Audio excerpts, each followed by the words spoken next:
అధర్మం రాజ్యాలని ఏలితే గొడ్డలితో నరికే పరశురాముడిని, నా భక్తుల జోలికి ఎవడైనా వస్తే వాడి పేగులు తెంపి మెడలో వేసుకునే లక్ష్మీ నరసింహుడిని, అవినీతి అహంకారం విర్రవీగుతుంటే నా ఒక్క వెల్లుతో సర్వనాశనం చేసే శ్రీరామచంద్రుడిని, రాక్షసులను అంతం చేసే శ్రీకృష్ణుడిని నేనే, ఆ భూమాతను రక్షించే వరాహావతారం కూడా నేనే.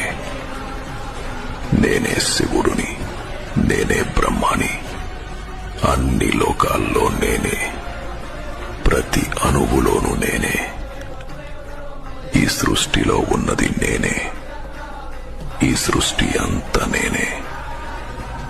రాక్షసులను, అధర్మాన్ని అణచివేయడానికి ప్రతి యుగానికి ఒక అవతారాన్ని ఎత్తే వైకుంఠ నాయకుడిని, 10,000 పడగలు ఉన్న ఆదిశేషుడి పైన నిద్రించే సాక్షాత్తు శ్రీనారాయణుడిని నేనే.